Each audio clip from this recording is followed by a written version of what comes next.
Iran akan mengeluarkan jet pejuang Su-30 dan Su-35 berikutan persetujuan Rusia. Menurut akaun Telegram Mezuzah, pada 25 Oktober 2024, muncul laporan yang menunjukkan bahawa Iran telah menerima lesen daripada Rusia untuk mengeluarkan jet pejuang Su-30 dan Su-35 di dalam negara. Menurut laporan ini, tentera udara Iran berhasrat untuk mengeluarkan antara 48 dan 72 jet pejuang Su-35, manakala jumlah jet Su-30 yang akan dikeluarkan masih belum ditentukan. Maklumat ini berkemungkinan berpunca daripada perjanjian yang dibuat semasa sidang kemuncak BRICS yang diadakan di Kazan, Rusia dari 22 hingga 24 Oktober 2024. Su-35 dan Su-30 diklasifikasikan sebagai jet pejuang supersonik multirole generasi keempat. Su-35 mempunyai sistem radar yang mampu mengesan sasaran pada jarak jauh dan dilengkapi dengan pelbagai peluru berpandu udara ke udara dan udara ke darat. Su-30 ialah model dua tempat duduk yang direka untuk menjalankan pelbagai misi, termasuk tugas keunggulan udara dan serangan ke atas sasaran darat dan tentera laut. Su-30 juga termasuk keupayaan mengisi bahan api dalam penerbangan, bersama-sama dengan navigasi moden dan sistem kawalan. Laporan awal, seperti Tasnim pada November 2023, mengesahkan pemerolehan pesawat Rusia oleh Iran, termasuk helikopter serang Mil-Mi-20, jet pejuang Su-35 dan jet latihan Yaksa-30.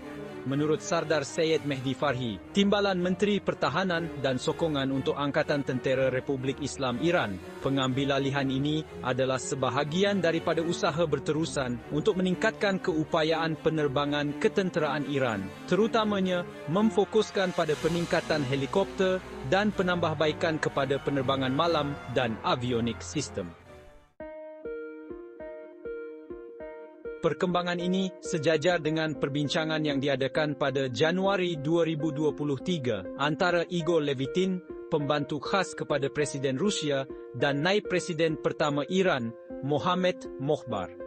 Semasa pertemuan ini, Levitin menyatakan kesediaan Rusia untuk meneruskan pengeluaran helikopter bersama dengan Iran. Amir Mojtaba Rouhani, Ketua Pegawai Eksekutif PANHA, sebelum ini menyatakan kepimpinan serantau Iran dalam perkhidmatan penyelenggaraan helikopter. Vahedi merujuk kepada pembinaan pangkalan udara bawah tanah seperti Oriol 44 yang direka untuk melindungi jet pejuang negara itu daripada kemungkinan serangan, termasuk peluru pemusnah bunker. Beliau menyatakan bahawa pangkalan ini terletak secara strategik untuk memastikan keselamatan dan kesediaan operasi. Vahedi juga menekankan pemodenan armada pesawat F-4 dan F-18 Iran, memfokuskan pada peningkatan radar dan memperluaskan julat peluru berpandu udara ke udara dan udara ke darat. Tentera udara Iran kini mengendalikan kumpulan jet pejuang yang pelbagai, termasuk F-18 Tomcats dan F-4 Phantoms buatan Amerika, serta pesawat MiG-29 dan Su-24 Pupa buatan Rusia.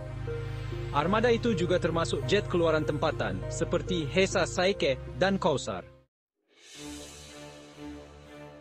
Pengambilalihan helikopter Mil-Mi-28 jet pejuang Su-35 dan jurulatih Yak-130 baru-baru ini mewakili langkah selanjutnya dalam mempelbagaikan keupayaan udara Iran. Dua pesawat Yak-130 pertama telah dihantar pada 11 September 2023 dan ditempatkan di pangkalan udara Shahid Babai di Isfahan, tengah Iran. Jet-jet ini bertujuan untuk memudahkan latihan juruterbang Iran dalam mengendalikan jet pejuang canggih buatan Rusia, termasuk Su-35. Dalam beberapa tahun kebelakangan ini, Iran telah berusaha untuk mendapatkan jet pejuang Su-35 dari Rusia. Walaupun terdapat banyak laporan mengenai penghantaran yang dijangkakan, pegawai Iran telah menafikan dakwaan ini. Pada April 2024, Tehran menafikan laporan bahawa 12 jet Su-35 akan dihantar dalam masa terdekat yang telah diedarkan di media Iran dan kemudiannya ditarik balik oleh rangkaian berita pelajar negara itu.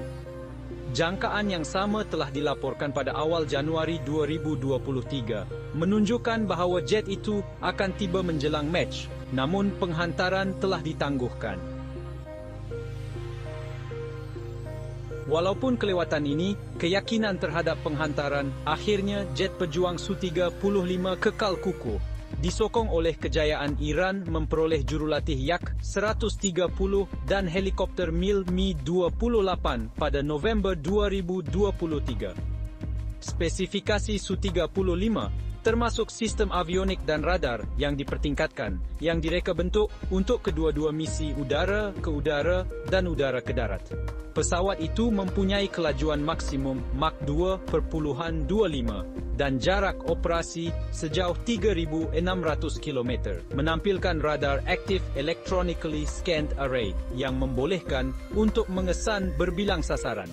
Sebagai sebahagian daripada usaha ini, jurulatih Yak-130 telah diintegrasikan ke dalam armada bersama-sama rancangan pembelian jet pejuang Su-35.